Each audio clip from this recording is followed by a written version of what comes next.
Hey, everybody, welcome back to Old World Legends, where we focus on growing the community. I'm your host, Mike, and with me, as always, is Evan. Legendary Evan. All right, legendary Evan. So we have some pretty exciting news. It feels it's not quite the Old World 2.0, but oh my goodness, the FAQ drop slash really meaningful Mhm. balance, meta shift, shake up, especially when you combine it with the match play guide.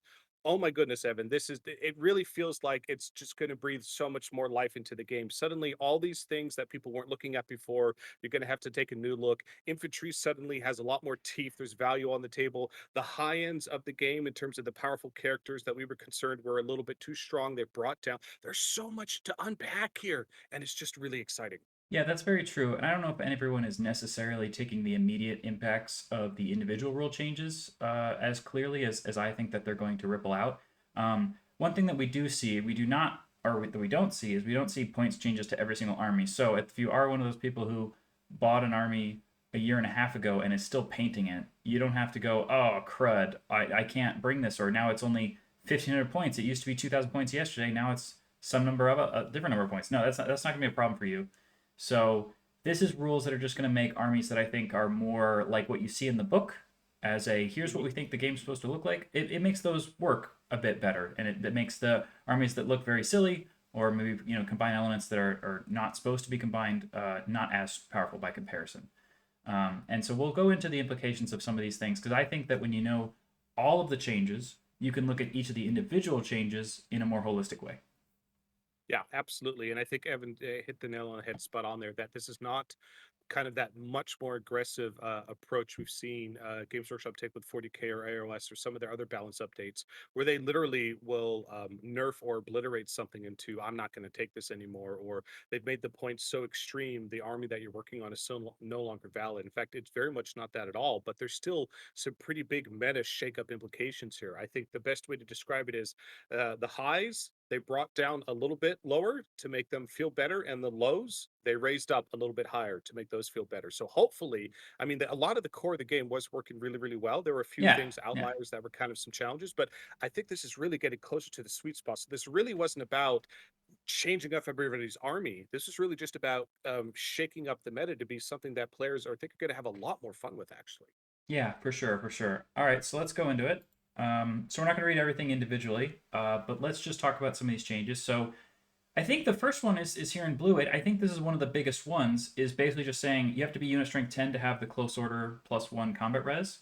There was a Hmm. change, I believe it was over a year ago in FAQ 1.1 or something that made it you had to be unit strength 5. And the issue Yep. with that was that then every single monster in the games was still getting the close order bonus.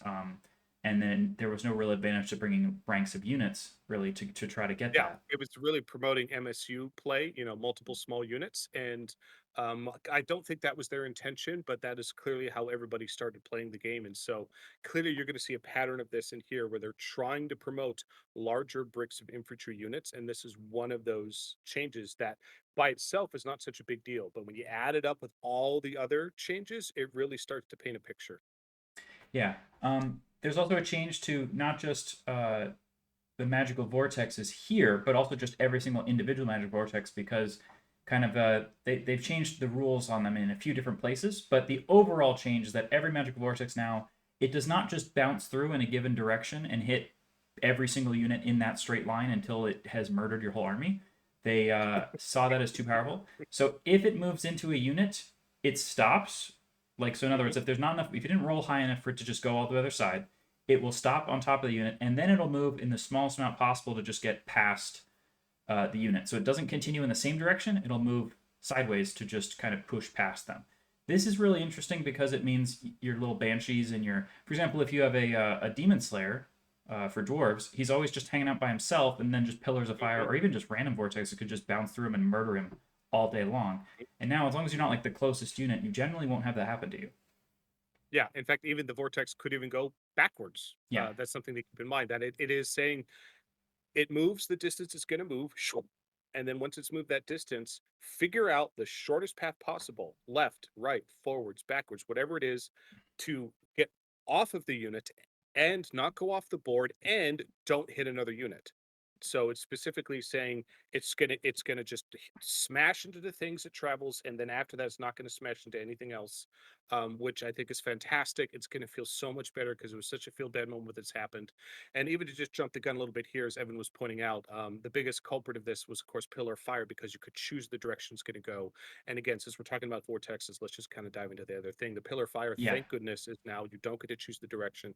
It is random direction like everything else. This is just such a feel good moment for the game. And quite frankly, I think we're going to see a lot more other vortexes now, because Pillar of Fire was just so powerful because you could choose the direction. Now that it doesn't have that difference, I think we're Yeah. going to see variety on the table now. There is kind of a whole swath of changes. It's not here, but pretty soon it'll see that you dispel a vortex if you're within range of the vortex now. So that's a second Awesome. bonus. Okay. Love it. There's a third change, which is that vortexes are no longer generally, they're not dangerous terrain anymore. They're just difficult terrain. But instead, if a unit moves over a vortex, they suffer the hits that the vortex normally does. So if you have like let's say the Pillar of Fire, it's D3 plus 3, strength 3 hits, right? Well, if a unit walked over it before, they could just walk past the Pillar of Fire and just take dangerous terrain tests. That was it.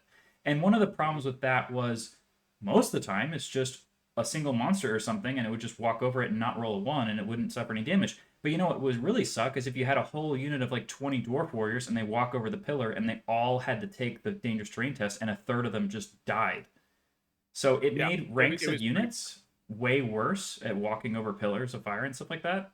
And so now, since it's just a flat amount of damage, it'll pretty much just be as good as the vortex normally is, instead of being this kind of highly variable amount of damage. So there's both balance improvements there, gameplay improvements, but I can tell you as a TO, everybody was confused as all heck Yeah, with the wait a second, isn't the vortex hitting me again? I'm touching it. I'm like, right. no, actually, you're moving through it. It's not hitting. It just confused everybody. Like every event, this came up. So I'm so glad they made this change.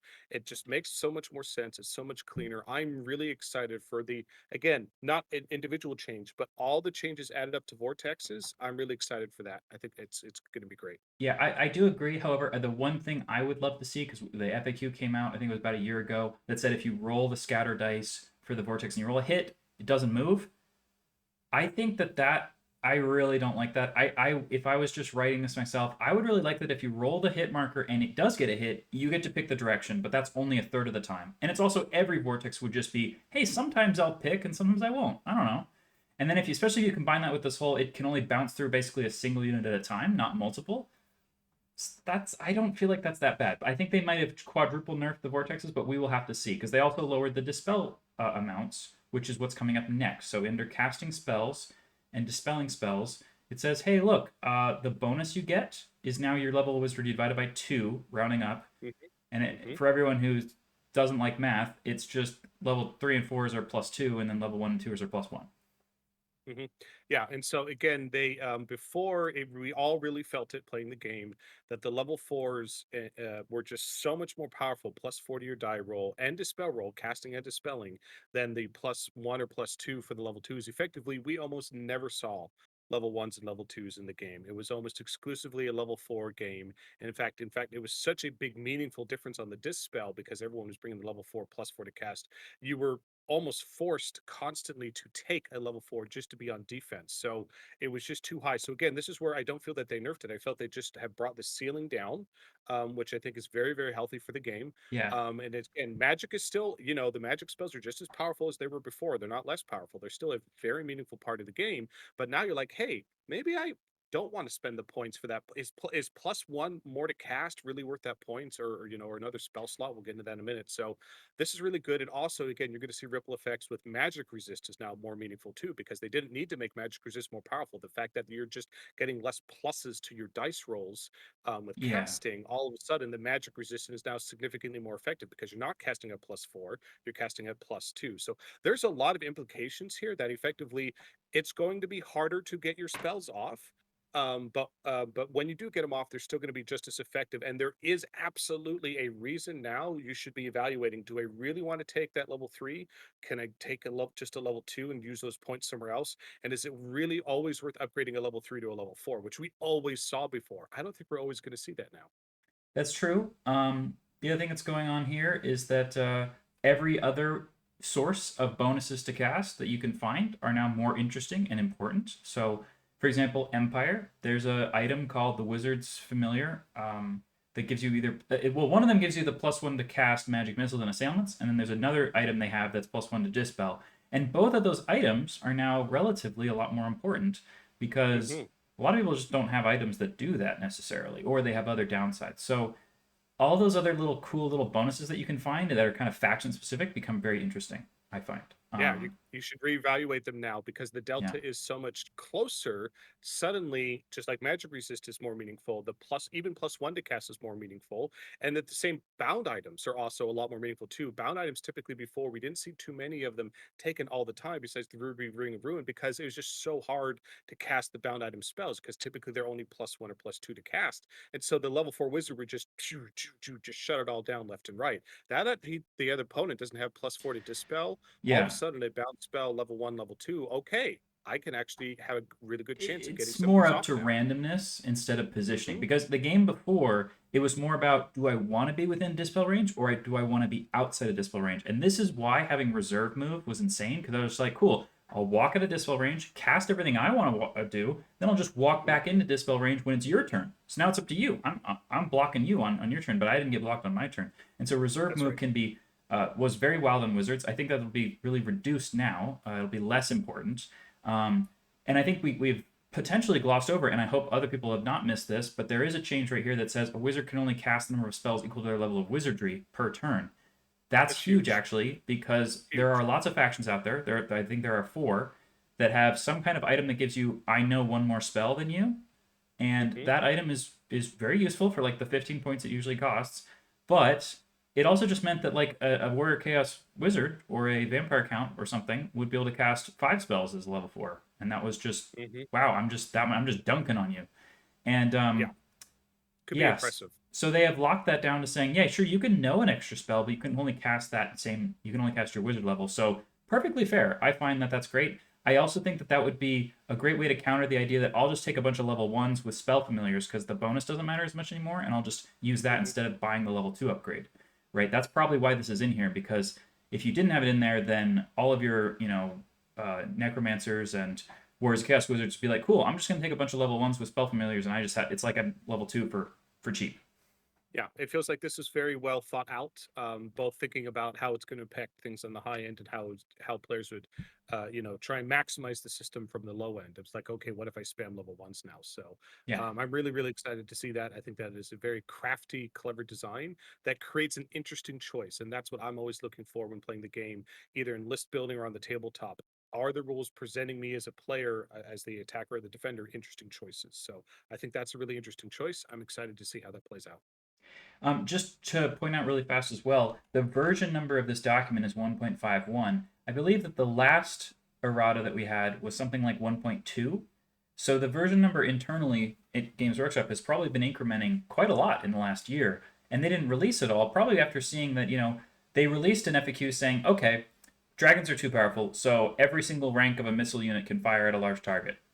Does that fix it? And you know what? It didn't fix it. What it made is these just machine gun armies of 50 like skeleton archers that all had poison attacks, shooting dragons to death, or actually shooting every other large target that wasn't a dragon to death. Yep. And they were like, okay, cool. So trying to do these one-off, quick little fixes was making a lot of consternation and problems. And so I think they just sat down for a little while and said, okay, we're not going to release half-baked FAQs. We're going to play test it, sit with it for a while, and just make a bigger change all at once. Yeah. Great. I think that's the perfect way to do this.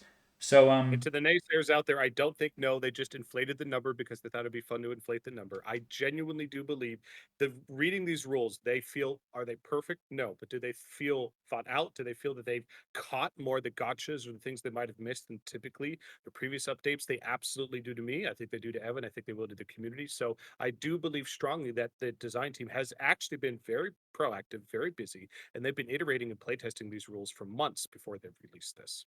yeah, I think the only problem with this is that the level of changes here is almost warranting a new core rulebook, and Almost.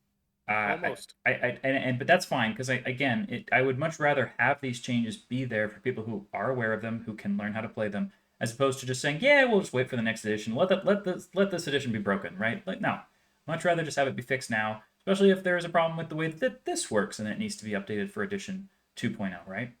which is exciting. You see they're active. They are clearly making meaningful. There are huge changes to the game with this, even just through an FAQ. And you can see this is feeding future updates. This is feeding where they're going with the game. This is feeding what's edition 2 is going to be like. I am so happy and thrilled that they're doing this because again, it says like, well, of course, Mike, they do this all the time for 40K and AOS. And yes, I hear you, they do that. But they never did this for Warhammer Fantasy back in the day. So for us It's true. fantasy players slash old world players, this is a new concept, and I'm so thrilled to see this level of community support in iteration. Yeah, 8th edition was essentially released in a situation similar to the old world, and then no army came out for a year and a half.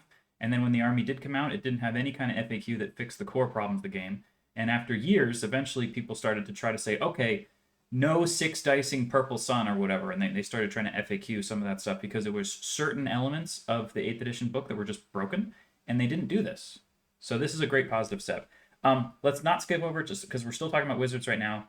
Wizards are allowed to dispel if they're in combat and they're being targeted by a spell that's targeting them. So if you try to cast Plague of Rust on a Vampire Count Lord who's like locked in combat, they can try to dispel it. That's or their cool. Unit. Yeah, or their unit. Sure. Them or their unit. That's huge. So if I'm in combat and someone's trying to curse or hex or has something that can affect something in combat, there are actually. It was so crippling to get your wizard into combat before and saying you could dispel nothing ever. The fact that you can dispel some things now is a game changer for a lot of those wizards that do want to get into combat. Whether you're a Chaos Sorcerer Lord, whether you're a Beastman Shaman, whether you're a Vampire Count, whether you're one of the new lords from Cathay, right? Shugengan. There are Shugengan lords, right? There are characters who do, or demon prince, right? So now you are not so crippled on your wizardry side once you get into melee. So I think that's a very healthy change. They didn't go all the way. They brought it up a little bit, and I think that this is going to have a really positive impact. Yeah, no, I think this is really, really cool. It certainly helps with the idea of either playing a small game where, let's say, you just have a vampire lord on, on a horseback, and that's your general, right? And if he gets locked in combat, then you're like, oh, I just can't even try to dispel if you try to cast Hammerhand on me or something like that. It kind of feels a little bit weird, right? So being able to defend yourself with your dispels is cool. I think that's works great, especially if you only have one wizard, right? Yeah, but anyway, we already talked about the Remains in Play. So if you are going to cast Remains in Play spell, you can dispel from the range of the Vortex specifically. So it's only Vortexes that this is the case of. If you cast a Remains in Play that's like on a unit, like for example, in High Magic, there's the one that makes the unit unbreakable. You still have to be within range of the Wizard to dispel it. So that's interesting for sure. In fact, we're going to get to it later because a lot of the casting values of the spells have been lowered because you're going to have lower bonus to cast in general. So some of them have been kind of counteractively lowered. But there are other spells that used to be terrible that I think now are actually quite interesting. So Drain Magic is the High Magic signature spell, and it makes the casting value of all spells for enemy wizards within 24 inches increase by 2. So that didn't used to be very huge when it was really easy to dispel that Remains in Play spell.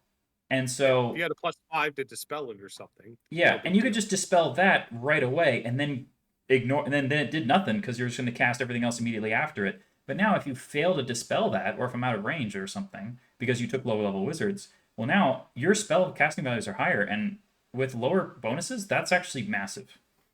But I'm glad to see that they only changed this for the Vortex, honestly, for now. And the reason why is, again, if you think about most of the Remains in Play spells, curses or enhancements, right?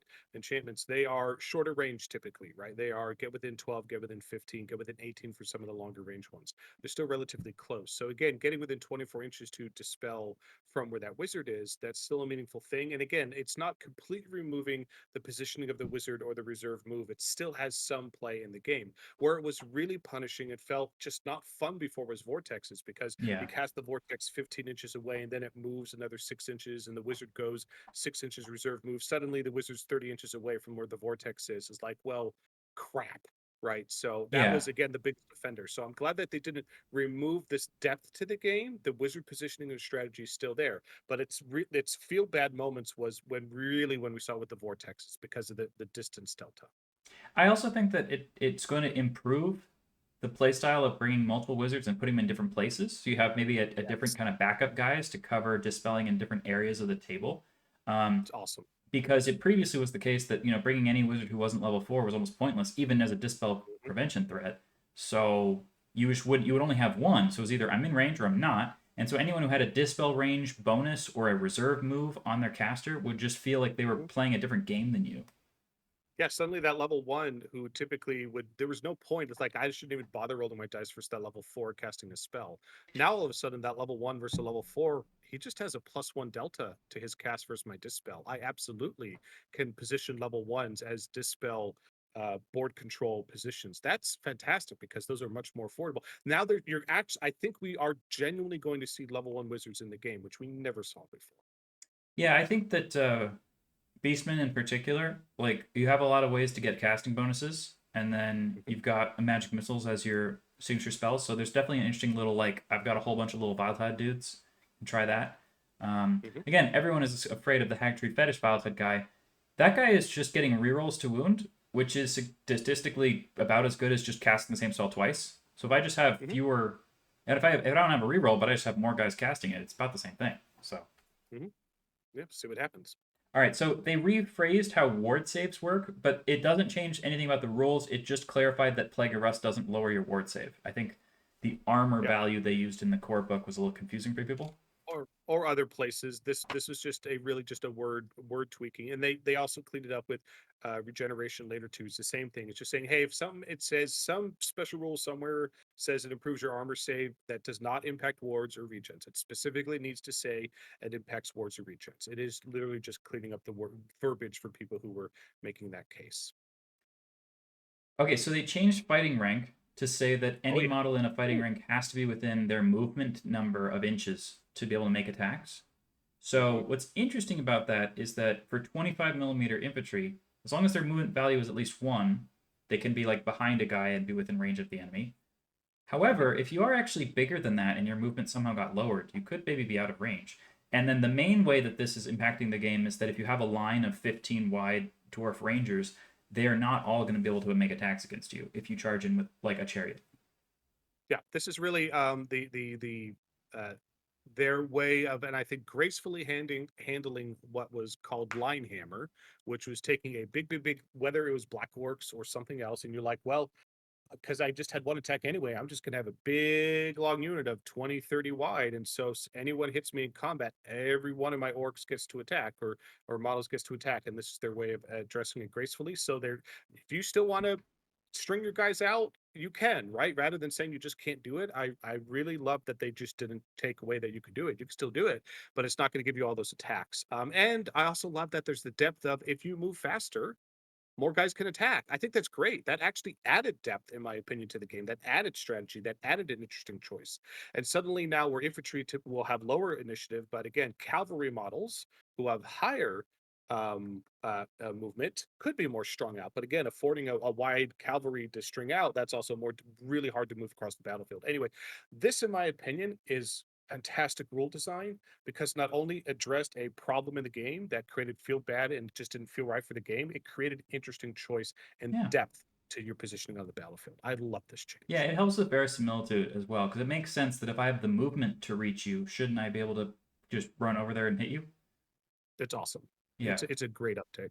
Um, yeah, and remember, there are ways to affect other players, other units' movement values with hexes and such that could Mm-hmm. potentially mean that you could be taking attacks away from them. So it is Yeah. interesting to suggest such a thing. I certainly like the idea of that. We're going to see more about how the number of attacks, in particular infantry, can make changes as we go on, but this is just a one that says, you know what, you're not going to see 20 wide in a single line dwarf rangers anymore. Yeah. But to your point, Evan, even those 10 wide bricks of infantry that we did see very commonly before, suddenly to your point is okay, well, if you charge me and I'm not affected, I can get all my 10 attacks. But if you put a hex on me and suddenly reduce my movement by one, even just one, because there's a lot of spells that nerf a unit or debuff a unit in two things, and movement's one of them. And often, most of the time, you're like, well, I'm in combat. I don't care that you debuff my movement. It's irrelevant. Now it's relevant. It Yeah, it is absolutely relevant. is going to matter because we still see those all of a sudden if you go from movement 4 to movement 3 and you're 10 wide, you're going to start losing attacks. This is exciting. I love that. Yeah, or if in particular if you're movement two and you or movement three and you go down to two. Ooh, yeah, look out, dwarfs. Yeah. Well, remember the thunderous impact of the Cathayan Grand Cannon lowers people's movement values. So it's Ooh, potentially I see. capable of like lowering dwarfs' movement values to the point where there's not that many of them swinging back because of that. Hmm. Yeah, So absolutely. we have supporting Exciting. attacks. Essentially, so and keep in mind, a lot of people are really confused, especially about how they change what happens with how many ranks of infantry can swing.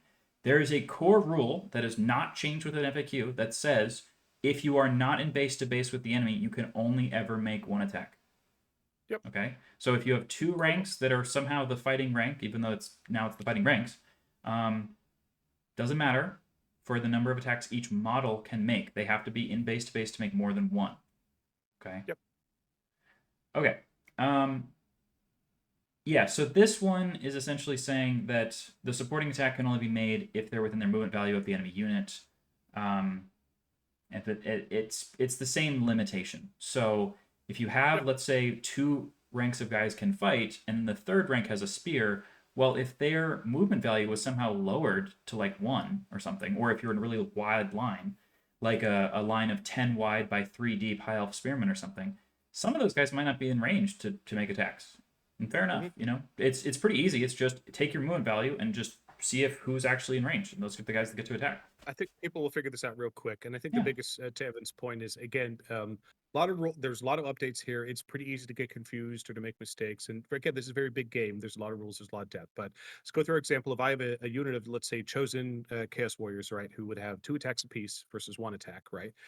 Let's say I have a 5-man frontage and I'm 3 ranks deep. Well, it would say in the front rank, 2 attacks per model. That's typically how because they have 2 attacks in the profile. But now I get the second rank to attack. Sweet. Well, I had a frontage of 5, so the 5 behind them are going to get to attack.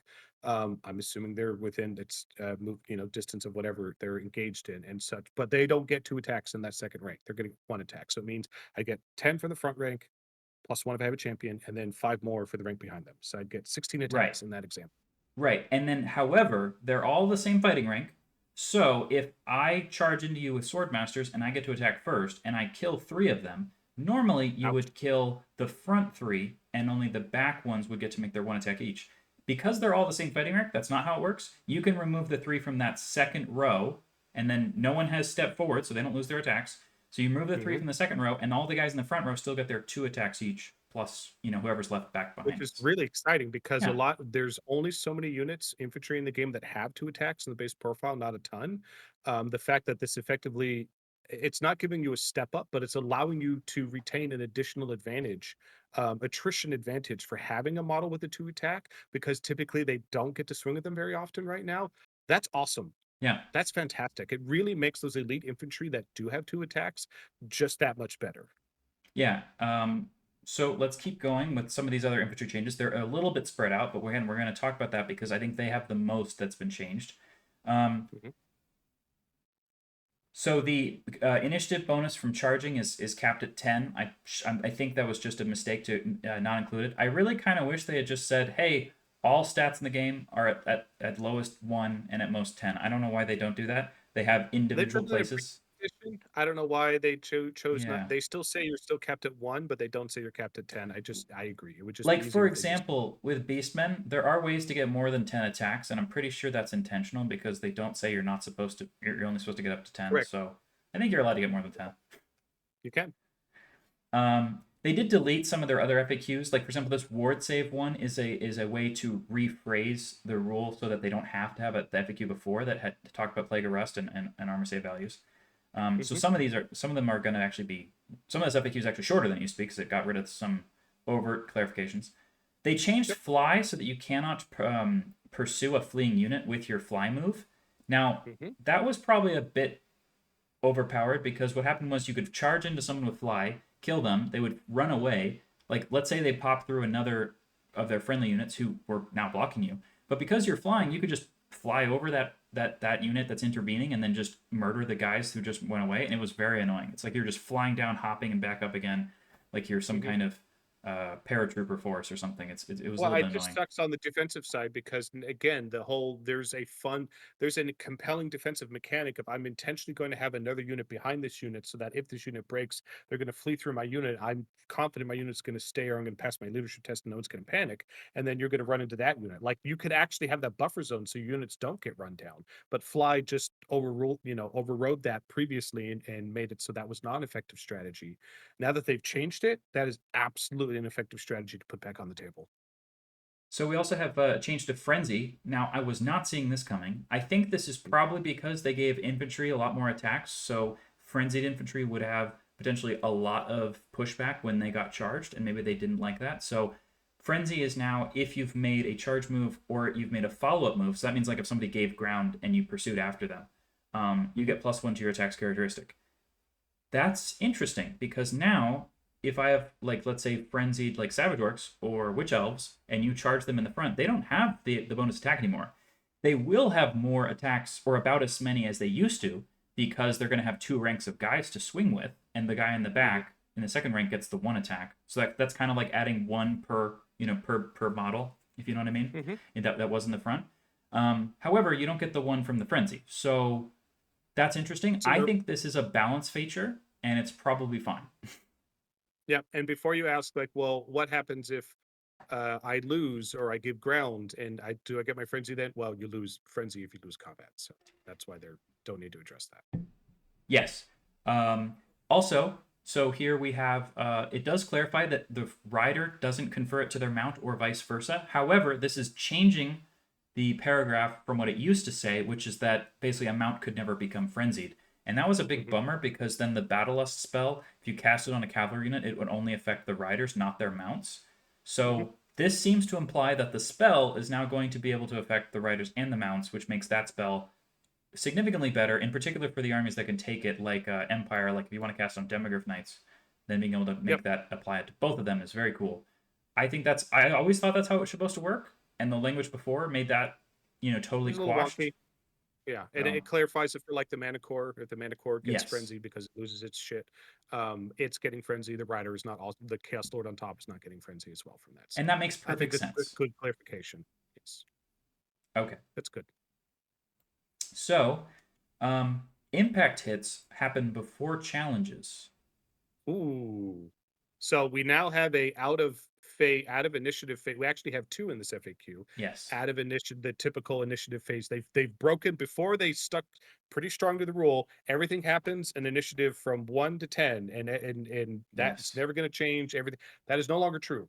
They now have things impact hits that are happening before initiative swings ever occur, and they have the stomps, which we'll get to later, happen after. So they have broken their previous statement of things only happen in the initiative values 1 to 10. Now we have impact hits being going first. So this does change things a decent amount for any character mount that has impact hits, because if you are a character and you charge in and you get challenged out, a lot of the units that are going to challenge you now, like infantry units, can actually very often beat you on combat resolution. All they need is like 2 ranks, a banner, and close order that you now don't have anymore, and they might Mm-hmm. even just beat you Mm-hmm. just from that. So Yeah, if you have absolutely. impact hits, you can bring combat res to the fight before the challenge starts and potentially not be challenged out. So, for example, like an Ogre Tyrant on a Stonehorn, bringing some impact hits to combat before he gets challenged out could potentially mean he can still win the combat. That's actually pretty cool. I like this a lot. So walk us through that example. So you're charging with your Stonehorn, Yeah. and I have my unit of, let's say, Graveguard. And I have a Graveguard champion, and I go, "Oh, I don't want you to hit my unit, Evan. That's gonna cause a Yeah. lot of damage." My champion challenges you, and Yeah, then so you what have to used to accept, happen right? was that all of the impact hits would go into the challenge, and so it would reach that same combat resolution of or the overkill of +6 that you could max out Hmm. at, right? The 1 wound for the Graveguard champion, and then 5 for overkill.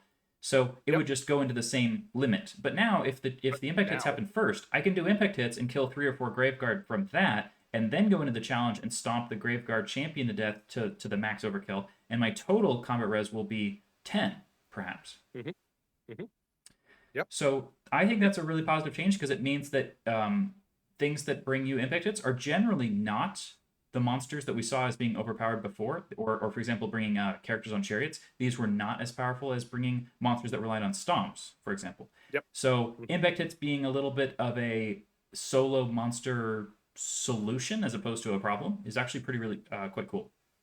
Hmm. There's Yeah. actually quite a meaningful combat resolution damage potential buff for the constant challenge situation that's going to happen. So that's great. Yeah, and then stomps, which it's not here, but it's further down. They changed it so that stomps actually happen after initiative 1. So if you have Hmm. a monster that has a stomp attacks, maybe it relies on stomp attacks to do damage, you charge into a bunch of great weapon infantry. Well, it used to be the stomps happened at the same initiative as initiative one. So if the great weapon infantry killed you at the same time as you stomping them, you still got to do all the stomps. But now it happens Hmm. afterwards. So initiative one, in particular, I'm focusing on great weapon infantry because that's getting a glow up in many other areas as well, could kill the monster before they get stomped to death. And that's actually pretty cool. I think that's quite a nice change. That is very meaningful. Yeah. And I think it will also impact the challenges when we get to that later. But we're at it Yes. impetuous now. Yeah, so they changed Big change. Impetuous. Big. Impetuous was a rule that I thought was fun, and it was great for narrative games. It was great for having a laugh with your friends. I loved being like, oh, great, my Dragon Princes are just going to charge off when I don't want them to. This is Well, let's awesome. call a Let's see what spade a happens. spade. The rule was the majority of the community, the vast majority of the community, not all, Evan's an Yeah. exception.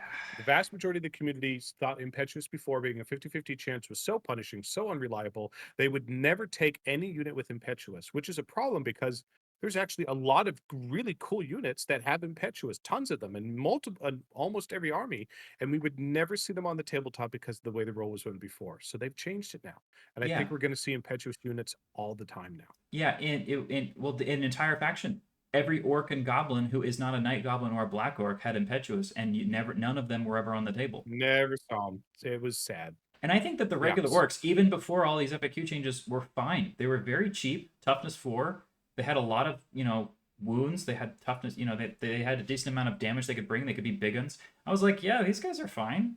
I've played against them. Savage Orc big guns can still just shred all my elves to death pretty fast. And now, if the What's Impetuous is impetuous just, now, yeah, if Impetuous is just a little bit less busted or a little bit less 50-50 with no way to change it, great. Why not? right? So now it's a leadership test instead of Yeah. just a 50-50 chance. And so that's great because not only will your leadership constantly be more than a 50-50 chance, you have, again, more reasons to actually play the leadership game and buff your army or the units so that it's rolling its leadership check off a much higher leadership, whether it's from the general, whether it's from a magic item or banner or ranks or other things or horde that improves your leadership value. I love that because it creates another meaningful value because a lot of very, very powerful units have impetuous. There's still a downside to it. There's still a risk, but there are things you can do to mitigate that risk in your list creation and positioning on the tabletop phase. So again, to me, Right. that's creating interesting choice, which is what I love to see. And you know what? There's a lot of armies of infamy that have a blanket everybody's impetuous tacit that was And just you basically never everyone saw would say, "Great, that's cool. I'm never playing that." And now that's not the case anymore. So there you go. that's so cool. Absolutely. I love it. All right. Large targets. Didn't So they change a changed. lot, but it did change. Yeah, the main change here is just that it used to be that every single model in a unit of like 100 skeleton archers could all just shoot the large target with all their arrows, and it made the fact that like it would make me not want to put any large targets in my list, in particular ones like a cockatrice that's like toughness 5 with 4 wounds, and it's somehow a large target and it would just get peppered with arrows. Hmm. So they changed it to just one additional rank. So it's kind of like being on a hill. Instead of just the front rank of archers can shoot, now it's 2 ranks. That's Hmm. fine. Yep, feels a lot better. There are multiple things in here that effectively, plus the match play guide of lowering the effectiveness of the large target. Again, they're bringing down large. You're going to still see large targets and monsters all over the place. They're not going away. They're just No. brought down a little bit in their power, and this is one of those counterbalances now that they're a little bit more vulnerable because they can't have those 2-up saves ever now. Not and also it was not fun to see the big brick of 60, 70 plus skeleton archers or poison arrow units, specifically to counter dragons and big monsters. It just didn't Yeah. feel right. It wasn't fun to play against. It wasn't fun for that to be teleporting around with this weird Death Star. So again, they're bringing down the large targets behemoths a little bit, and they're removing this weird Death Star meta thing that people were chasing, which I'm personally pleased to see that go away. And it created a huge issue of haves and have-nots because there was 3 factions of the game that had a way to give a whole unit of poison attacks, Hmm. and there was how many? 13 factions that had 13 no way that to do didn't. that. Now 14. 14. Well, now because we have Cathay now. Yeah, right. Yeah, I'm forgetting Cathay in my list of factions in my mind. Yeah, but And up the anyway, number. We're 17 factions now. yes, Woo! exactly. Right. But now, so having the haves and have-nots is a bit of a. I really just don't like that situation, in particular because poison attacks, the way it used to work, and again, we're on that now, It was that a poison strength 3 AP0 attack would be 5 times more effective than a non-poison strength 3 AP0 attack against somebody who had high toughness. And so Yep. now it's not 5 times more effective. Fair. Yep. I think that's perfectly fine. Being 5 times more effective is too much. Yep. So this feels a lot more balanced with the poison arrows. It's still very good. You're still going to take those poison banners. You're still going to want to take poison every opportunity you have. But rather than the six is just auto wounding, especially those really really high toughness creatures, and now it just gives you okay the ones that rolled sixes when you rolled a wound they now get +2 to the wound modifier. So Yeah. it's still powerful, but it is significantly toned down in its potential. Well, it does a couple of things. First of all, if the strength you actually had before you got the poison matters, so that's It's cool. true. And the More depth. toughness of the model you're shooting against matters. The fact that it Hmm. was just an auto wound meant that I don't care whether you're a brick wall or a skink, I just auto wound, right? And that's Yep. I didn't feel right. So now the It was toughness flat. and the Yeah. toughness of the enemy and the strength that you have still matter. You just get a bonus, so fair enough. Um, it lets you trigger armor bane off some of your poison hits, so you can have a bunch of poison hits, and then cool. Now I can see whether I get any armor banes. That's nice. Yep. Hmm. Absolutely. So I think this is a much more fair way to do it, even though it's very anti, original Warhammer Fantasy. Warhammer Fantasy always had poisons. 6 to wound was auto wounding, and you know what? Poison shooting was always broken. So I'm glad we fixed it because that was, especially in the case of things like gutter runners. It makes no sense. Yeah, I think to your point, the reason why I like changes like this, as you said, is it actually creates more depth rather than, yes, it is changing a precedent and a thing that has existed in Warhammer Fantasy since the dawn of time. That being said, I'm glad that the rules team is able to take self criticism and look at their own rules and not just be the past is holy and we can't change it. And they're willing to make changes to things that always were, but they didn't make a change that simplified it or streamlined it or dumbed it down. They made a change that still felt like the old world, which is different from the other games out there where they actually added, to your point, Evan, more depth, more nuance, and more potential for combinations with this change rather than removing them. So I love changes like that. So regeneration has been changed quite significantly to now. Oh, If huge buff. Yeah, if people are familiar with the term, it's a feel no pain save. That's the term from 40k. That was a rule that was at first. I remember in 8th edition when they decided to just make every single individual unit special rule a different thing, even though they were written verbatim exactly the same. Hmm. That was dumb. That was dumb.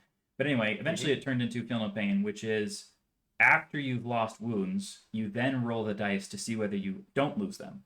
And this means that if you have a 1 wound model who gets hit by a cannonball that does 4 wounds, they have to roll four dice, and all of them have to be passing on the regen for it to not die. Instead of Hmm. it just being another ward save where you just take a single roll to see whether the entire cannonball got blocked or not, which is dumb. Hmm. In fact, people thought, reading Regen and knowing other games, Orca games, that Regen would be a feel no pain because it just feels like that's what it should be, and it has an interesting counterplay with things like having multiple wounds, even more multiple wounds than the enemy target has, feeding into the Regen save. However, Yep. however, they've changed it to say if you lose a wound, you roll a Regen save, which Hmm. means that if you have a bunch of skeletons and they crumble 20 of them to death, the crumbles trigger regen saves. Hmm. Like, and I don't know if they meant for that to happen. I think it's I got to try playing it. I think it's interesting because I part of me wants to believe that they actually just didn't think that that's what that would do, and they just made a mistake because they've done this Yeah, before. it's possible. They have, and we could use the example of they've made this mistake with the wordings. If you look at Dangerous Train Test, right, the way it was written raw before is that, well, you're just taking people. So the way people were interpreted is like, oh, I'm suffering a wound going through dangerous terrain. I roll one, suffer ruin. I take my armor save. I take my ward save. And then in the last FAQ or one of the more recent FAQs, Gita was like, oh, sorry, no, that was clearly not intended. No, you just and then you don't lose a wound, you just suffer a wound. And so no, you don't get any of your saves and just take the wound and off you go. And it's like, so they had to clarify that. So again, to Evan's point, right now the way it's written, it's a massive buff in two fronts, not just because now well, again, it's a bit of a downside to the sense that multi-wound weapons are now more effective versus units with regen, Yes, which feels a yes. lot better. There's a reason to have them. So, in some ways, that's actually a pretty big nerf to regeneration, but it feels a lot better to have multi-rune weapons now, which felt not fun versus regeneration. But on the flip side, the fact that regeneration allows you to use it versus any wound lost, whether that's massively powerful. Whether it's crumbling, whether it's from again terrain or other things, they really it feels like a mistake. It might not be, but we'll find out hopefully soon what GW's intentions were with that. Yeah, I think this is one of our areas where we're gonna have to just make our own FAQ for it in the meantime. I'm fine trying it, but if you can crumble and you can roll it, okay. I think the crumble mostly affects things like necrosphinxes and vampire lords and dragons the most. People that have fewer wounds but might lose it when they go into combat, like a combined combat, and then they just their side loses by 6. Fair enough. Maybe we can just Yeah, roll some dice to see if you actually but crumble 6 wounds or not. maybe that was the intent. They wanted to make them a little bit more durable because if you look at like the typical undead units that have regen, like there's 6-up regens, like Yeah. unless you just roll hot, it's not going to have a huge impact. But it's the characters that have 5-up regens that you could potentially have a much more meaningful impact by this rule. I think that Or my, demon my my princes. biggest takeaway is I really like that I can actually shoot cannonballs at my friend Eric's High Elf Dragon now, and I have to roll that D3 plus 1 wounds before he gets these regen saves instead of after. So Hmm. that's Yep. fun. Take more saves, and Yeah. also he's not going It to have it the two really armor I save think it even really if I cannonball. weakens triple save heroes versus multi wound attacks.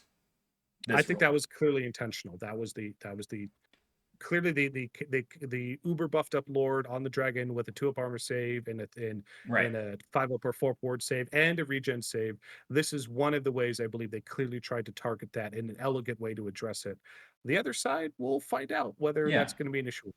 If I have a Mace of Hellstrom and it does D6 wounds of damage with my one attack, and then you have 3 saves against that, oh no. But if you fail your ward save and then I get to roll the D6 and oh boy, I roll a 6. Now you have to take 6 regen saves instead of just one. And again, you could just take that one and then you could just pass it, right? Or you could have to take 6 regen saves, and now the only way you ignore all damage is by passing all of them. Yeah, just law of statistics is a lot more damage is going to go through. So we already talked about stomp attacks. They're made after initiative 1 instead of at initiative 1. Hmm. They massively changed stupidity, and I know this has caused a lot of consternation, but let's just go over what the stupidity does now. So if you fail your stupidity test, you can't move. So instead of having to move, which was causing a lot of problems for people, I know that there was a lot of debates over, okay, I have to move, so do I have to move into base contact with people and it counts as a charge? Or do I have to move 0 inches It's forward? confusing. Or, and all that stuff. So now look, you can't move. Okay. You can't shoot or cast spells. That's different. In particular, this will That's be big nerf. a big nerf to Chaos Wizards because they had quite a decent amount of, I'm just going to roll Gaze of Remember the how we were Gods. joking about when we talked about Gaze of the Gods being Yeah, the most ridiculous table because being stupid was who cares? It's yeah, because irrelevant. who cares? It's pretty effing relevant now, especially when your Chaos Lord and that dragon is stupid and he can't move or your Lord can't cast spells. Holy crap. Like, this is a huge penalty for failing a stupidity test now. Yeah, and in the It's match play very guide, if punishing. you fail stupidity tests, you can't hold objectives either. Yeah, it's a big deal. It's a big deal. So you can't dispel, and you also can only hold if you're charged by the enemy. So you can't stand and shoot, you can't flee, you can't countercharge. So if you fail a stupidity test, your unit does nothing at all for the whole turn. It'll accept Yeah. unless if it's in combat. But if it's in combat, it didn't take the test. I don't think so. Yep. So that clearly GW, we heard everybody laughing about how irrelevant stupidity was as a debuff or a negative modifier, and GW said, nope, this is going to matter a whole bunch if you fail this test, and they sure made that true. Okay, so this is one of the cases where we have to look at the wording, right? Because, Mike, some people are very doom and gloom about the following. It says, a unit with this rule makes a stupidity test by testing against its leadership. And some Okay. people have read into this to think it means test against its own leadership, as in you can't use your inspiring presence to help you, Yeah. So which is we'll not, just that's not true. listen. These rules are not written by machines. At least I don't think so. They are written by humans, and they're written by multiple different humans who will use different grammar in different situations. And keep in mind, the old world team is not a massive team. It's not 30 people, right? It Yeah, started as, I believe it's more than the 3 people they started with. It has grown, is at least our understanding, but it's still a focused team. So yes, there will be people who will want to interpret it that way. We will just certainly for our old world legends community, we will update in our FAQ to say that is not the intent, that is not our belief that that was the intent. That's just a poor choice of the words that they use there. If it said, I would feel different if it said it must test against its own leadership is very different than its leadership. And I get some people like it's the same thing. English is hard, but listen, yeah. truly do not believe that was their intent. Yeah, and just be clear on the reason why. Trolls have stupidity and they have leadership like 4 or 5. So if they're Mhm. not allowed to use their general's leadership, they're a completely worthless unit now. They have to be able to use the Yes, general's and I leadership. and I don't think that I think they just did a little bit of a footsie with this, and it's just when they use the word "it's" there. If it said testing against, or Make a just if it leadership said test. leadership Just test instead of testing against its leadership, that would be totally fine. But they so said other communities will see how they interpret it. That is certainly how we'll interpret it. Is the intent was that make a leadership test. so. Mike, here we have a nerf in the core rules of the main game for Oh, Bretonia specifically because screw them.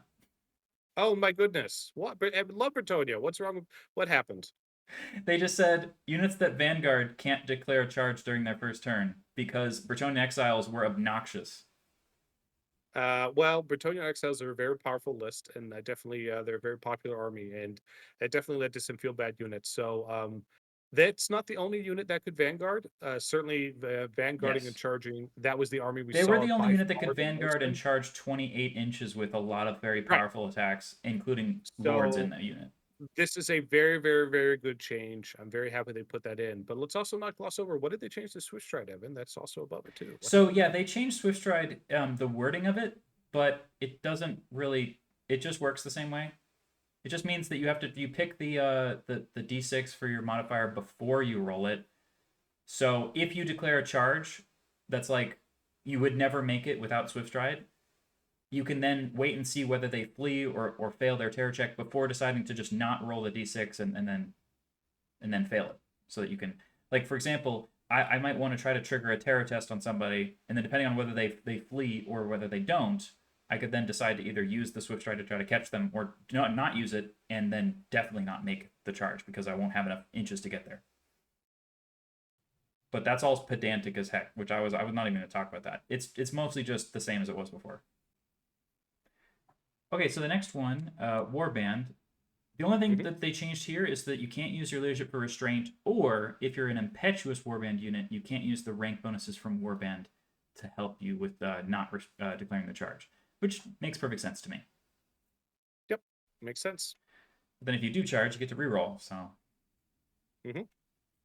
Hmm. quick turn. So they changed quick turn instead of it just being after every single movement of any kind. For example, if you TMP your unit or something like that, or after an overrun, you could do a 90-degree pivots. It's now only after moves during the remaining moves phase. So I guess you can still use TMP to do it because that's the remaining moves phase, but you can't do like an overrun move and then do a pivot afterwards with quick turns. All right, so then the next part is there's some changes to skirmishers, skirmishers Hmm. in combat, and skirmishers charging. Yep. Now, there's another change that may have been intentional, may not be, and we'll have to talk about it, which is whether or not skirmishing infantry can actually fight in 2 ranks. Because do they have ranks? I don't think they do. Shrug. Anyway, we'll talk about that Yeah. later. I think there's a whole Yeah. nother video potentially just to talk about, okay, what are all of the actual FAQ questions that come out of this because there's areas that are not talked about, and then how are Mhm. those going to be clarified, right? Yeah. We'll All have right. to address that in a separate video. So skirmishers maintain close formation until combat's over, at which point they separate, moving the smallest amount Hmm. possible to adopt skirmish. However, what does the smallest amount possible, like 3 microns? Like how small of a distance can you move?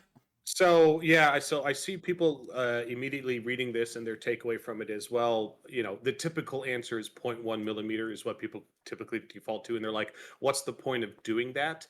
I believe while this does create some additional confusion, their intention was, I think other people were interpreted as, hey, I left combat, I go back into skirmish formation. I'm going to spread my models out to the maximum distance they could possibly be in while still in skirmish formation. So while I see the flaws in the way they implemented this from the smallest size footprint, but I think the reason why is because a lot of people, or enough people, were interpreting it that they could fully spread out again at the end of combat, which is very much not the intention of, nope, you're still clumped up together. So I think this does need another pass to, again, they missed the other side of the interpretation, but I believe it was to stop people abusing it on the other way. Well, and now it's actually going to be causing more problems because in the next one, skirmishers can only charge if more than half of their models can Hmm. see the target. Which means if you have Hmm. a skirmishing unit of 3 Pegasus Knights, 2 of the 3 have to see the target. Well, if you Hmm. charge in and rank up in combat, and you're all next to each other, and then combat's over, and then you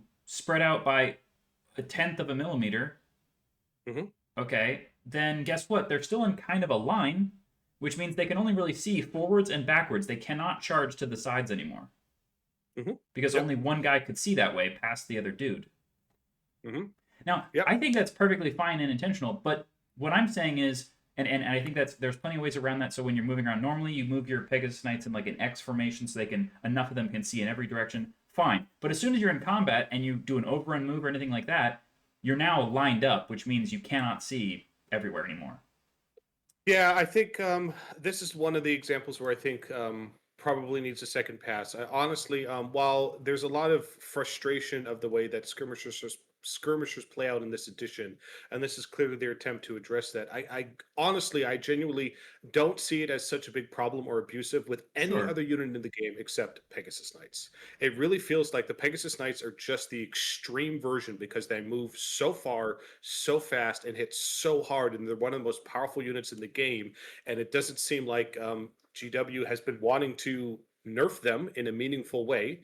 And so it feels like this is this is an attempt at trying to address that situation. That being said, there are other situations that I do feel this does address, which are nice, such as, hey, I have a unit of skirmishers behind impassable terrain. I have one tiny skirmisher poking its head around the side of that terrain. So now all of a sudden, zoop, my whole skirmisher unit can train Yeah, and right. go around the terrain. So it definitely addresses that situation of, oh, okay, that felt bad. So they're trying to address it that way. I get that. So, but exactly to your point, Evan, while they are closing down feel bad, awkward loopholes, they also unfortunately are opening up some additional awkward, Well, weird loopholes. it's a question because if you can move by the smallest amount possible after combat's over, well, Hmm. how far is that? Because if they could move 2 inches each, then they can readopt a formation where they could see in 360 plenty, easily. But if they can only move Hmm. a quarter of an inch, then maybe they can't. So how Yeah, far I is also it? don't know.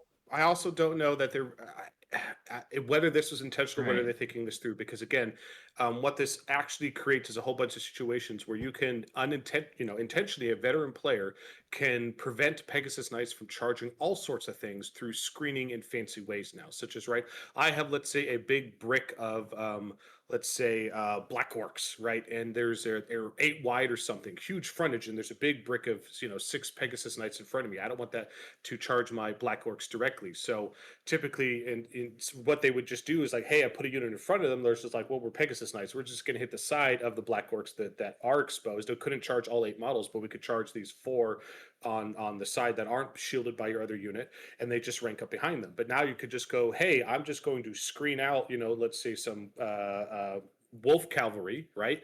Have them go sideways because they're fast cav, no problem, and just create a line and easily make it so, okay, out of the 6 Peg Knights, only 3, because you need more than half, are actually able to see my units. So now they actually can't charge the black orcs, even they clearly had half the unit that they could see. So again, this is, I don't like this solution. I understand what they were trying to do with this, but I think just as we saw with 40K and a whole bunch of rules, as they were trying to iterate and find more elegant solutions, I think this is actually going to cause more problems than what they actually have solved here. Yeah, and it also makes any kind of medium-sized unit of like infantry skirmishers very difficult to move around and have any chance of charging anybody. Because Hmm. if you have to have over half and you have a unit of, let's just say, 8 gore, that means I have to have 5 of them that can see you. So unless if they're in like a single line 5 wide, how am I supposed to see with 5 dudes? I mean, it's going to be pretty difficult to actually move in such a way where you can still have a decent number of them seeing in even just one direction, if, let alone 360. So I get what they're trying to do here. That's cool and all, but it might cause more problems than it solves. We'll have to just wait and see. Yep. Yeah, like units like War Dancers. If I take a unit of 8 War Dancers, what are the chances that I'm going to be able to move them somewhere where they can actually like say I have a decent area where if you move there I can charge you, instead of it being this tiny little fractional area. Unless that was their intent, that basically you really only can see and you can really only charge the things to the front of you and behind you, really because of the way you're positioning the unit, exactly how you're explaining it, and that you really can't get over half the unit to see to their flanks anymore. And maybe that was their intent, but if that was their intent, it wasn't clear, and I think there are more elegant ways to implement it. But that I think that is very much going to be the result here. But I think my other concerns, the problems are you can now even block the forward charges with some clever positioning of other units from things where they should be able to charge into. So we'll have to see how it plays out. Yeah, like if you just send some war dogs in front of a unit of skirmishers and they just block line of sight of just a couple of them, now that Mhm. full unit can't charge something behind them because Correct. some of those models can't see over the dogs anymore. So Totally blocked. Yep. because as far as I know, there's no skirmishing unit that's a large target. So Exactly right. So here's another good yeah, example. Let's say I have my big brick of Grave Guard, or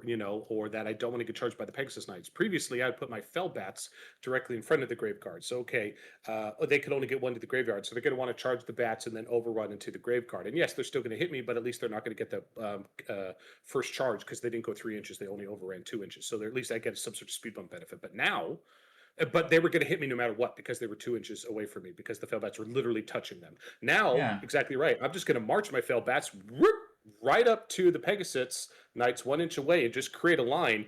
They literally won't be able to see past them. So now I can move freely my Graveguard or Blood Knights as far forward as I want. Because even when they overrun, their overrun is going to be limited by the dice roll they overrun. Now I have so much more freedom to move forward because of that screen versus I was going to accept the charge. And now this is positioning me perfectly. I'm just going to get just out of their overrun range, right? So that if they stand still, cool, they're not going to be charging or whatever. And now I could hit them with a counter charge. So if that was their intent, then okay, we're definitely going to see that. I don't know if that was their intention. Yeah, and it's not a problem if you have a single skirmisher, so like a single hero on a horse, that would be fine. And it's not a problem if you have maybe like 2 or 3 models. It's just when you have 4 or more that it starts becoming a little bit nuts. Oh yeah. So in a Let's move way, on. Pegasus Knights might be the least affected because a unit of 3 Pegasus Knights can still kind of just have 2 of them see wherever you want. It's really just any skirmisher that has 4, 5, or 6 models or more that's kind of, I don't know. And if that was their intent, I would rather they have just limited the unit to 3 Pegasus Knights, and that would have made this a lot simpler. Unit size 3, no more, Yep. no less. Problem solved. That would have solved. I just think that was a much more elegant solution, and that would have not. They didn't have to make them weaker just by Yeah. limiting how many are in the unit. It just.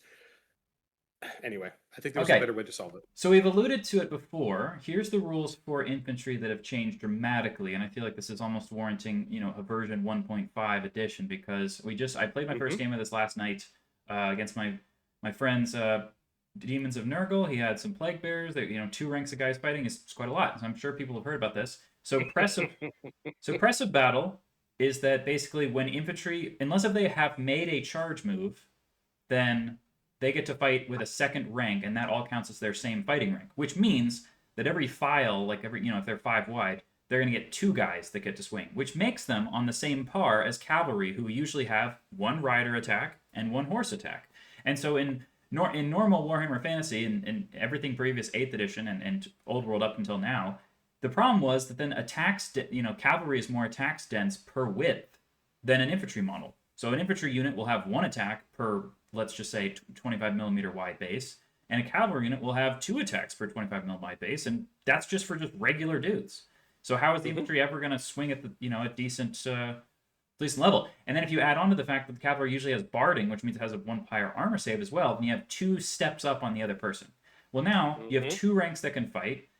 Just to be clear about how this works, they all count as the fighting rank, which means that if you have a fighting rank that's 5 wide and you got 2 guys deep, so 10 total models in there, if you lose 3 models, they don't have to be the front rank ones, so they can be pulled from that second rank, which is still the fighting rank, and then you can still have 5 guys in the front who, if they have 2 attacks from additional hand weapons or something like that, then they can still make their 2 attacks. So if you have chosen and they get charged and they lose 3 models, they still have the 5 in the front making 2 attacks each for 10 attacks, and then 2 guys in the back make 1 attack. And the reason why the second rank only makes 1 attack is there's a core rule in the book that says, hey, if you're not in base contact, you can only make 1 attack. Now, normally, no one cares, because who has more than 1 attack and who is in base contact? If your whole army is just monsters, skirmishers, and chariots, the only people making attacks are in base contact anyway. But if you ever bring any kind of normal brick to the game, you might actually find out how the rules work. Yeah. And it's pretty exciting, these changes, and Yeah. and I think everyone's really excited about them, because everyone's been saying for a while now is, gee, we sure would love to see more infantry on the battlefield, more bricks of them. That feels more old world. It feels more like the army that's showing up rather than the skirmish game. And I think this is are huge steps going this direction. And you really start to seeing some really exciting combos with this, especially with the other change that they did, not just with the press of battle change, the mass infantry, more bonus for combat res, the parry save, but also the swapping out your weapons that you before you were locked in this edition to whatever weapon you choose at the beginning. That's the weapon you're stuck with going forward. But now that you're not locked to that, now you do have the strategy of, hey, my infantry, who are slower than the cavalry or the monsters or other things, let me absorb the charge, because you don't get the extra ranks to fight when you're doing the charge. Let me absorb the charge because they're faster than me. I'm gonna get charged first. Cool. Let me use my shield. Cool. And my parry bonus. Cool. I'm now meaningfully more survivable in a big way here to absorb that charge. Don't take as many casualties, have a lot more combat res. Odds are very good in my favor that I'm going to, if not draw, win the combat even just through res, or odds are very good, or only lose by a little bit. Now I should be able to make it to the next round of combat with good ground or fall back in good order, and now I could swap out to my other weapon, right? You see this, I'm definitely excited for units that do have multiple weapon loadouts. This is exciting. You see that in some dwarf units. You see that in particular. I'm looking at you, Black Orcs. Really exciting to absorb that charge with your shields, and then the next turn pull out your great weapons. So I am super pumped to see these changes in the game, and I think we're going to see a significant. These are the biggest impacts I think we're going to see. A total meta reboot Yeah. by this happening, and I think a really positive one. Yeah, and then the next one's actually very, very important too. Massed infantry is that if one or more units has this rule, so it means basically any kind of infantry units on the side, then and you have higher unit strength than the other side, you can add custom combat result. That's actually huge, because combat resolution is very often like either a tie or only 1 or 2 higher. And even if Mm-hmm. it isn't a tie, getting every individual further point, especially if you outnumber the other person, means maybe they'll break in fleets. They won't have have to be on double ones for their break test. So this Mm-hmm. came up a ton last night when I was playing, where I was like, oh, I have 18 halberdiers and you have 14 plague bearers. I get another +1. You're going to crumble more Mm-hmm. dudes. That's Mm-hmm. pretty important. Or just again seeing the delta of those dragons that are charging in that are not going to have the close order bonus anymore. So you're going to Yes. have one close order that they don't have, and so that's one more. Now you're also, if you take a big brick, not a 5-man MSU big brick, you take a brick of 20, 25, 30, a brick of infantry, you're gonna outnumber them. Now you have +2, plus like your rank bonuses, plus it's much harder for the challenge to actually get a whole bunch of overkill. So suddenly there's a huge shift where you can absorb those charges from a monster, and you will Yeah. likely win combat resolution. And odds are, as long as you take the big brick, you are going to more than double outnumber your opponent, and turn those good grounds into fleas, right? This is really exciting, the ripple effect that we're going to start seeing with all these things. That before it was like a monster just said, cool, brick of infantry, lunch. That is, I don't think that's the case anymore. I think we're going to see a big shift here. Yeah, so it will still depend. If your monster's unbreakable, they don't really care, right? That's true. Good thing you could swap to your great weapons, hopefully, Yeah. so that you can Uh, hack them down the next turn, and you get way so more attacks yeah, against so them now. press of battle is a massive buff to great weapon infantry in particular, because you Yes. charge me, I've got 2 ranks of some pretty strong attacks. Even if you kill the front rank, the second rank hits you. Great, Hmm. fine. Mass infantry is a huge buff to just fighting out things like dragons and cavalry, where now you just got more combat resolution. So you're more likely that when you get charged in the front, you can say, that's fine. You're going to lose combat and you're going to run away. Cool. That's Hmm. also really good. So you have a bit more of like stopping power. Important. And Hmm. then parry Yeah. is the third one. Sword and shield can have improve their armor save by 1 in close combat, up to a 3+ at most. And so generally, this is a massive buff to the lighter troops, like core troops that are either light armor and shield or heavy armor and shield, and then just Hmm. buffing them up from a 5 up or a 4 up to a 3+ now Very, very, very, very important. This is huge. Because again, we live in a game where there's only 5 points of armor. No one has the 1+, so you either have 6, 5, 4, 3, or 2. So there's only 5 pips, and so this is 20% better, right? It's huge. It's Yeah, quite huge. Hmm. yeah. Um, there is a little bit of fun debate about this one. If I've got Iron Breakers who have full plate armor and shield, Mike, and they Cool. are using hand weapon and shield, they can't get a 2+ armor save, Mike. But if they Nope. are hit with an attack with AP 1, do they have a 3+ save against it or not? No, your maximum is a 3+ save. You do not get to double down. It's incredibly clear. I'm sure people will love to debate that. It is not a Well, yeah, but three that's plus your with maximum caveats. would It is be. 3+. Well, yeah, but do you maximize it out at 3+ before you take any negatives or not? It's a maximum of 3+. That is your armor save. Once Yeah, you've right. calculated this is my armor, then you do the reductions So for then an that AP. doesn't work the same as, let's say, a leadership, where if I have warband and my leadership goes from 8 It's to not 10, even though I have 3 ranks, and then I've got like a -1, but I still have another. So I have +3 and -1, and then you see what I'm saying? correct. So That's other not how stats that works. don't. Other stats cap out after all bonuses. Yeah, that's not how Okay, this all right. works. Well, I'm that's sure perfectly people will love perfectly to fair. make the case. I'm sure there are people out there who will love to make this case and will happily put it in the Old World Right. Legends FAQ. That is clearly not their intent. I get why people are wanting to do that. That is not how it works. Yeah. And these are just the things that are going to naturally happen when you change this much about the game. There are going to be a new round of FAQs about the errata. They've changed the rules, and now there are going to be a new round of questions of, hey, wait, do you think about this edge case? And that'll be something to talk about. Now, what we see here is this is applied to regular infantry and heavy Mhm. infantry only, which means that swarms, swarms don't have hand weapons and shields, so okay, whatever. So swarms don't get anything, and monstrous infantry don't get this. Yeah, that was interesting. So, Mm, it's not surprising to see things like, minotaurs or trolls or things like that to not get stuff like this. But I think the biggest area where I think the community was hoping would get it is ogres, because in particular, ogres could use some additional love, whether those are mercenary ogres or whether you're playing ogre kingdoms. So I think So that's the biggest area where people wish this was applicable to them. and I know why they didn't give them press of battle, because if you have a rank of ogres and you kill 2 ogres out of the front rank of 3, and then now you pull them from the second rank, and then 3 of them still hit you with 3 attacks each, that would be crazy, right? So fine, maybe press of battle would be too much, but I don't know why they couldn't get the other 2 bonuses. In particular, parry on the minotaurs to give them light armor, shield, and hand weapon for a 4+ save would, I think that's perfectly fine, especially on a 50 something point monstrous infantry model.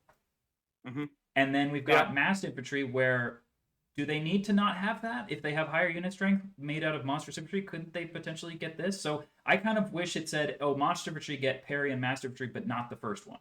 That yeah, would I be could my see that. fix. But I just imagine they're gonna think about that, and we'll get back to you. But it doesn't matter that much for most armies. It's just that ogres, who every single guy is now not, going to this party when every other infantry unit in the game gets to go to the party, feels Yeah. sad. Yeah, I agree. It wasn't such an issue when you're just looking at those supplemental units, a special unit here or there, and but quite frankly, the majority of the monsters infantry we've seen in the game to this point is people didn't take a ton of it. We saw it mostly, of course, if you're taking Troll Horde, but you're taking a fun thematic list if you're taking Troll Horde, and you're mostly relying on that regen or the regen, how they survive, and they do some really fun stuff. And then, of course, Dragon Ogres were, as we all know, very very powerful, perhaps too powerful. What their points are priced appropriately, but in terms of I'd love to see more monsters infantry in the game. I'd love to see more minotaurs on the table. I'd love to see more ogres on the table.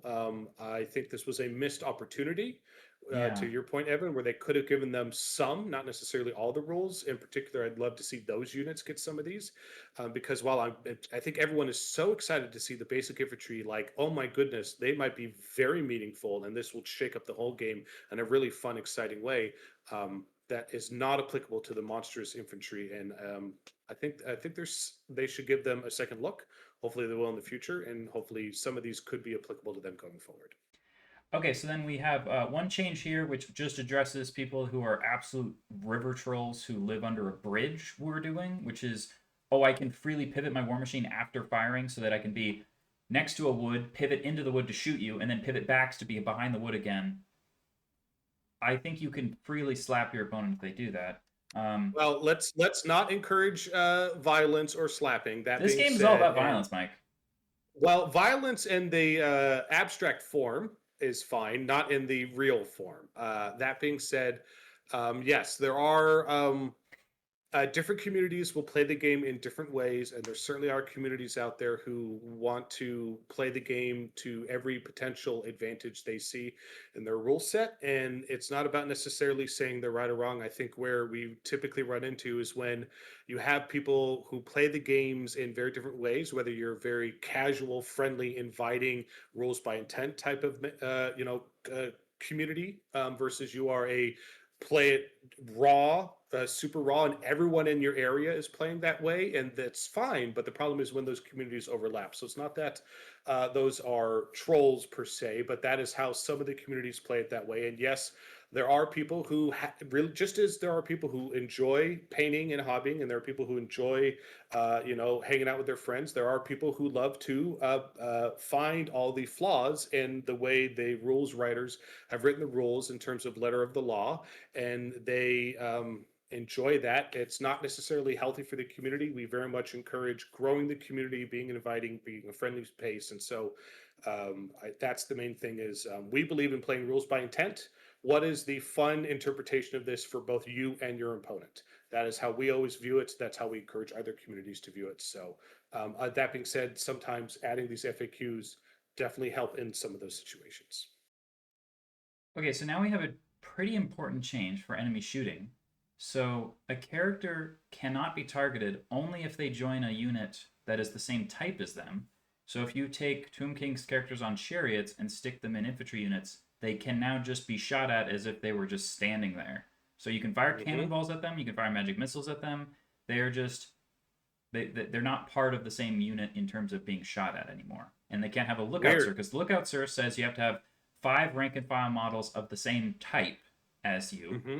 This also affects sticking an Empire Captain on a Demogryph and putting him in infantry units, so he wouldn't get a lookout sir or ability to not just be shot at if you do that. So I probably Which would makes stop sense. doing that. I mean, yeah, I I mean, we feel didn't like see it that often. I think it's really, this seems like this is the most applicable to the light chariots that you saw in Tomb King's characters on light chariots and having them join units. And everyone was questioning, was that an oversight that a heavy chariot can't join a unit, but a light chariot can? And this, to me, it says from the team, no, actually, they do want you on a light chariot to join a unit, but they are trying to balance it of, oh, you don't get all the protection benefits. So right, really trying to avoid that Tomb King Death Star where you were getting a whole bunch of characters on light chariots and a big block of skeletons, yeah, teleporting around, shooting everything with poison. In fact, they've actually really tackled that Death Star on multiple avenues, tackling it from the shooting the character's vulnerability, tackling it from the how many shots could be fired at large targets, tackling it from the poison. There's actually many reasons why that Death Star permutation is really not a valid tactic anymore. true. Um, So challenges and mounts. This is an interesting one. We kind of alluded to it before. So if either participant of the combat is slain before the mount makes the attacks, uh, or their rival. So basically, if one of them before the other, then those attacks get lost. So if you charge in with your Chaos Lord and he gets to swing first and he kills the one wound champion, then the dragon doesn't get to stomp him into max overkill. It just ends there. That's it. That's huge because That's that actually pretty happened big. all the time. Yeah, because typically those lords are almost always going to kill that character because the champion because they only have one wound. But the difference is they're only going to now get a combat res typically of two, three, right, on average, versus once you add the dragon stomps plus the dragon attacks, you maxed it out every single time. So now back towards again before that big character charging with that dragon versus that big block of infantry, they're going to start with a combat res of like, 6, 7, 8 or whatever, almost when they stack up all their bonuses, and you're going to get like, okay, I killed the champion in challenge, I get three, right? You're going to lose by a ton at this point now. It is kind of funny that in English, right, we say before either participant is slain before their rival, so the slain participant's rival, okay, Hmm. or their slain part and their rival's mount. Is it talking about their rival's mount or their own mount? It's worded funny. I Yes. think they're talking about their rival's mount. That's what we're interpreting it. But if you interpret it the other way, then it would not be saying that at all. But anyway, Interesting. I think it's saying it's for both. Okay. So let's say I have but it's not really applicable to a rival's mount now that everything is a single wound profile. So it's really only Yeah. applicable to the mount that has an attack. Because if I have a Empire General on a Griffin, well, I have a combined wound profile. So if you kill me before my mount's gone, it's irrelevant. He doesn't get to go because So my it's model is only it only removed. would change anything about the other way. Correct. As long as Got we it. have combined profiles, this is not relevant. Okay. Now we have a whole slew of changes to weapons, and I believe that one of the main reasons for this is because infantry fighting in two ranks can change a lot of the math in the game, Oh yes. and because Chaos Marauders with two ranks of guys with flails hitting you would be too good, apparently. So what did they change? Okay. The flail now only works if you make a charge for the Hmm. strength and the armor bane. So a flail, a marauder infantry that you charge them in the front, they have strength 3 AP2 attacks. That's it. Okay.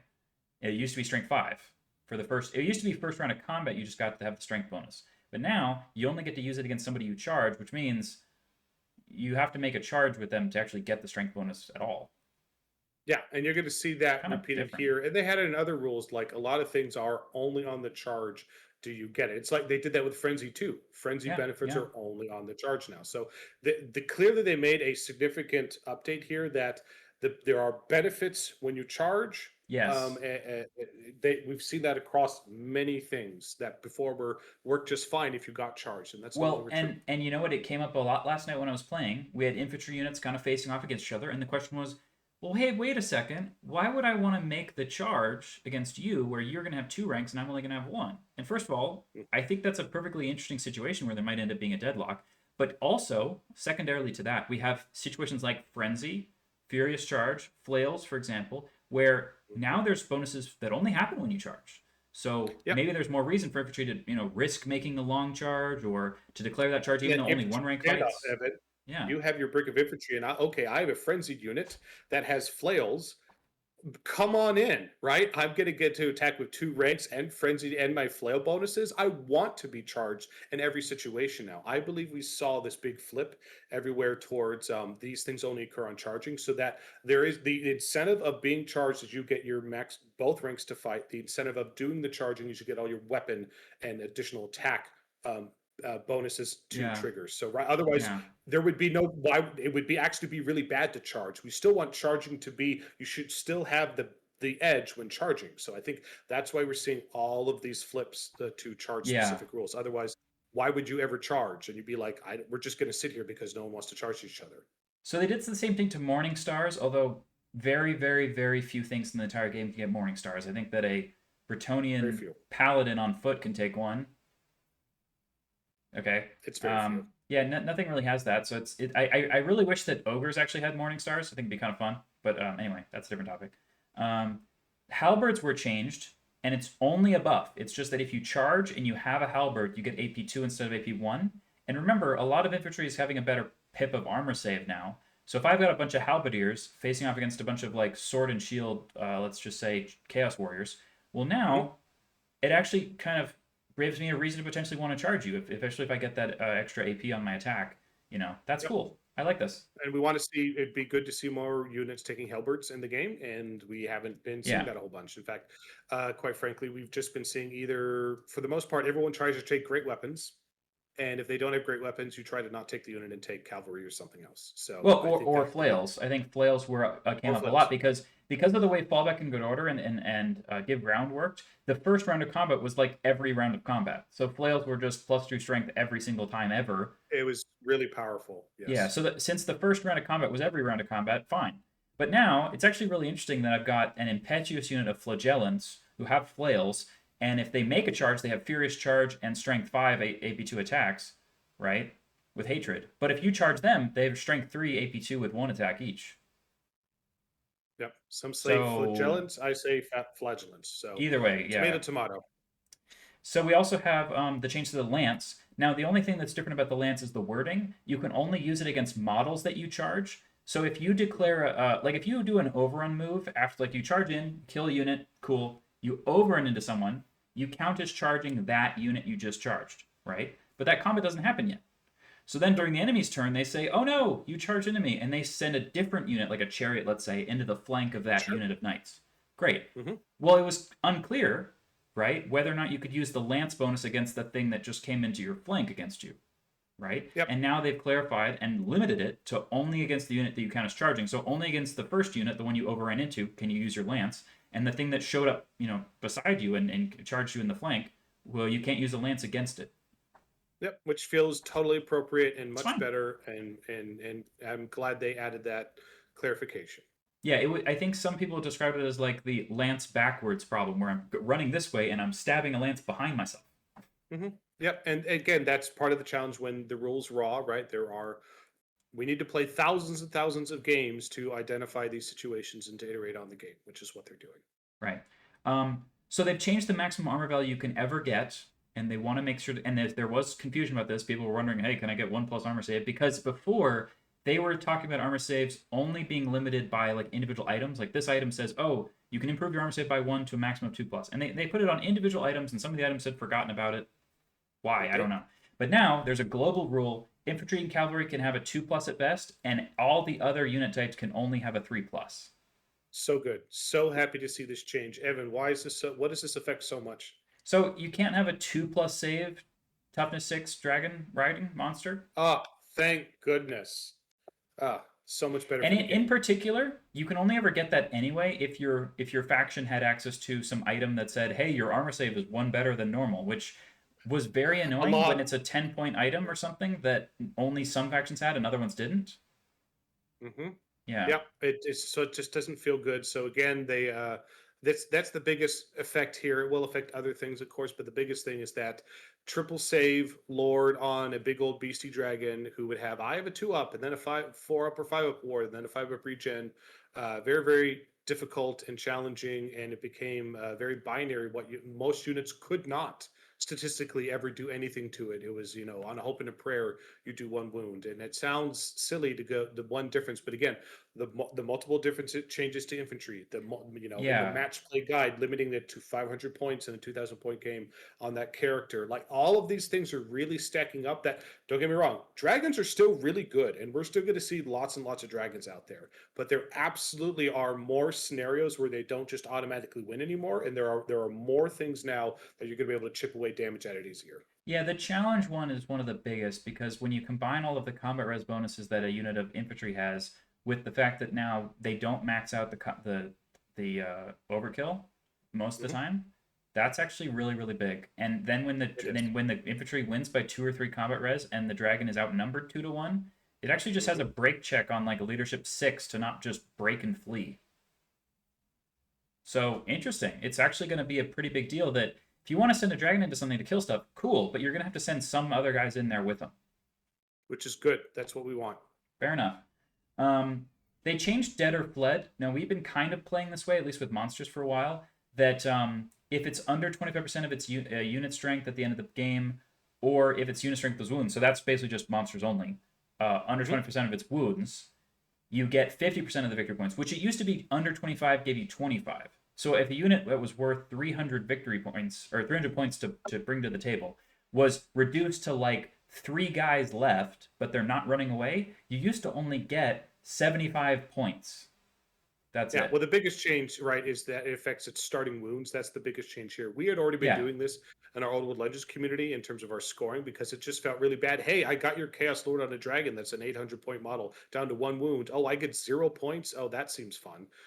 So that's, I think, the biggest change here is nope, actually, you do get them below the way they've updated the core rules for everybody. You get below 25% of the starting wounds, you now get 50% of its points for all those big character monster things. I'm very, very happy to see that part of the core rules. So it doesn't have to be our community rule set. So that's a great change. It's Sure. just more, it feels better, a lot better. And another feels good change is saying that Pillar of Fire doesn't get to go in the direction someone wants it to every single time, which is very Oh, thank you. punishing. Ah, yes. Huge win for the community and Yeah, everyone playing the game. I don't necessarily understand. So again, there's a ton of spells that have been lowered in casting value. However, I counted today 27% of the spells in the core books have been lowered casting value. That is not 100%. They did not lower every spell. It wasn't even Not even half. half. Yeah. No. Wasn't even a third. It was 27% of the spells. That's it. So it's So, that's much more selective than I think people are initially interpreting when they're reading this yes. document. And most of those that were lowered went from 11 to 10 or 10 to 9, okay? Or 9 to Hmm. 8. So most Hmm. of them were not the ones that were like, hey, I'm going to go off on a 7 plus, and then they lowered it to a 6 plus. They didn't do that. So it's mostly just the ones that were maybe a little bit high, and they just lowered them by 1. The only Hmm. other example of something being lowered by 2 was Deathly Cabal from Necromancy went from a 10 to an 8 plus because that spell Hmm. sucked. So it's fine. Yep, still not a great spell, but easier to cast. The big takeaway here, so first of all, I find it kind of annoying that in Dark Magic only had one spell reduced. Word of Pain is still a 10 plus, which sucks personally because Dark Magic is not the strongest lore by a long shot, and it didn't have very many reductions. Whereas Battle Magic, which was good, had 2 reductions. Elementalism, which was very, very, very good, had 3 reductions. Yeah, I think Evan, to your point, it's a little So hard to see, read between the tea leaves here of which of these spell reduction changes did they do because they felt this was necessary because of the wizard casting reduction, yes, right? Versus which of these changes were clearly a balance update to the spells of the game, that the spells that they felt weren't worth those casting values, they lowered the casting values. Because they dropped the FAQ at the same time, it's not clear to us which one is intended for which. well, and if you wanted to just do a balance change, why is one of the most terrible spells in the game, that the Dwellers Below, why did that one get lowered, right? Yeah, and to your So point, I think there are many more spells that lowering the cost of casting the spell is not going to make it a more enjoyable experience. I wish they had done a more meaningful reshuffle of the spells or refresh of the spells, the sure. rules, and update some of those. But again, I think that is just too far of a rules update that they weren't comfortable making in the first edition of the game, and I think we're going to see more of those reworking a lot of the spell lores in the second edition of the game. I think just that level of change they're not comfortable doing for an FAQ at this point. I think that the big update is that Necromancy actually had 3 spells reduced, Deathly Cabal reduced by 2. So Necromancy had the most amount of reductions in casting, and Tomb Kings and Vampire Counts can still get some casting bonuses on their rolls to cast. So I think And that they still have some of the best magic in the game, when they take Necromancy in particular. Especially with all these changes to combat res from infantry blocks, the idea that you're going to use Necromancy the way that I usually do it with Empire, where I just kind of want my state troops to just win on combat res and then you just run away from me. I think that you could start doing that with regular vampire counts and stuff, and You, crumble less you as well. totally can. I think that's exactly right to your point. That leadership bomb list before were about trying to get the Banshee Screams off, or some of the howls from the Tomb Kings off, or maybe a lucky unit flee every once in a while. It was very specific, but actually having a leadership bomb list that is affecting combat resolution, because combat resolution matters, because you have units that can actually win with combat resolution. That really wasn't a thing before that happened that often. Now, I think we're going to see with these bricks of infantry all the time. So I think everyone should take another look at necromancy and rethink about how you can perform leadership combos for about winning combat resolution, not necessarily getting a banshee scream off. And I think that's going to open up some new plays. Yeah, and in particular, I think that Empire, when you combine, state troops having horde, take Griffin Banner, you can have a unit that has 11 combat resolution with Empire. Oh, spicy. And I then love that. if I just spirit leech you first, I can charge in. I don't need to do any damage at all. But unless if you kill Hmm. 11 state troops, I win combat and you just run away. But you really want to be more than double, right, Yeah, for and I your usually unit bring I'm size gonna bring you versus. into like 25 to 30 of these dudes, and they're just gonna Yeah, make you run but this away. is what we want. Bricks of infantry. That's what old world is about. Sounds That's what we cool. want to see more on the table. So I think right, seeing the infantry units, they're able to win combat. Now you are incentivized that you can win now to take the bigger bricks of infantry, not just for more attacks, but because you will more than double outnumber them and change those give grounds or those fallback and good orders into fleas. It completely changes the game and opens up all sorts of new scenarios that are really exciting. And thank God they also nerfed the ruby ring with freaking ubiquitous item that I can't stand that everyone just brings around this item. Like whenever it's a something that's really really powerful, it's not even a model. It's not even like a piece of plastic you painted. It's just a concept, and it's just you blow up all my men with this thing that doesn't even exist. It's kind of Yeah, the annoying. Ruby Ring of Auto Take. Yeah, I'm Yeah, glad that they nerfed that. 35 points and power level 1 is a lot worse. So great, suck it to Still them. good. Still good. I mean, because you could still play the game where you're just out of range of their wizard to dispel it, right? And you're still going to hit just as hard as you did before. But it's just not quite as powerful. It's not an auto take like it used to be. Right, and they also changed Ogreblade to 75 points, which I have mixed feelings about because it's Oh, actually a bit of a problem. So it makes it more is expensive. it? Yes, because Why? all the factions of the game that just have ward saves built in, they can just still take this with their 100 points allotment and not need to buy the Talisman of Protection as well. Whereas They all the other can. factions cannot buy that and also have some kind of defense. So Warriors of It's true. Chaos can still buy this. Bretonian Dukes can still buy this. Now, in particular, the Warriors of Chaos suffer a nerf only because the Chaos Lord on Dragon now is not going to be able to be fit with the match play rules. So if you wanted Nope. to, so in other words, if you have a Chaos Lord with an Ogre Blade, he's going to have to be on like Demonic Mount, which by the way is a plenty decent model. You should very much bring that a lot of the time. It's very good Oh, to do. it's a great model. Yeah, Absolutely. yeah, that's very good. But I really am not a huge fan of the Duke with Knightly Temper and Ogre Blade who just says "lol, I'm going to charge you." I just don't like that. Yeah, I think the biggest problem is the Ogre Blade is still incredibly powerful. And in particular, to Evan, your point, there are the characters in the game that have some of the best melee profiles. The Duke is one of them, the Chaos Lord is one of them, Yeah, the Vampire Count is one of them. There are a few others who have these incredibly powerful melee combos, and it's still very oppressive. Now, yes, in some cases they can't take addition. There's still the benefit of you're taking less other magic items, which is good. But to your point, typically those magic items would be spent on that 5 up ward save. So again, this is still a nerf to it to some degree, which is good because again, it was still an auto take weapon. But I think it fundamentally hasn't fixed the problem that it's not that the Ogre Blade, and it should probably be nerfed to some degree. But I think the bigger problem is that the vast majority of other weapons out there, no one is ever taking because the rules are comparatively incredibly weak compared to the yeah. Ogre Blade It's still, almost like I and would everything prefer else. the Ogre Blade stay the same and every other magic weapon in the game become 30% cheaper. Yeah, that's right, and that's the problem. Back to the lack of interesting choice. There is Yeah, apt when you look at most armies and most of you're taking a melee character, a Chaos Lord, a Black Orc, War Boss, right, a Vampire Throw, whatever you take count. There's the Ogre Blade is so much better than everything else for the way that the meta plays. You never consider any other weapon. That's the problem. There aren't interesting weapon choices right now because the internal balance of magic weapons is so off that yeah. It's very 95% of weird. the magic weapons that exist in the game never see the battlefield. That's true The Rune fundamental Fang problem. wants to know your location, Mike.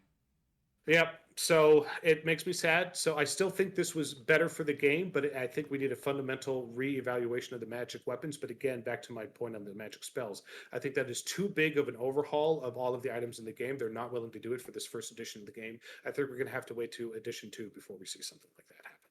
So that's the end of the main book errata. The FAQ mostly just clarifies everything that we already said. They have changes in here to clarify some of the errated rules, but again, they Hmm. are missing some. For example, there is an FAQ and errata that says you can only cast a number of spells equal to your level of wizardry. And here's another, just they're asking it again to make sure you know that yes, you can cast multiple magic missiles in the same phase. I I do consider that potentially a problem, like for balance of the game. However, the change to wizard levels and the casting success chances really changes this a lot. So even if you know 3 magic missiles, the chance that you all 3 of them go off is a lot Much lower than it lower. used to be. Much So lower. it's fine, all very much fine. So Yeah. I don't think Before, we if need you to had a read level this. 4, and you would pretty much guaranteed you're going to get them all off, but that is no longer true. Yeah, the maybe the biggest ones in here are about the low linear obstacle and basically that they still stop impact hits and stomps essentially. You Hmm. cannot Good stop on top clarification. of an obstacle so that you can still be coming base to base because you just walked on top of it. That says they can't do that. Some people, Yep, and the clarity. Earth and yeah, Ramparts, right? That's the clarity too. yeah. That created confusion, and again, we were unsure about it even with our own FAQ.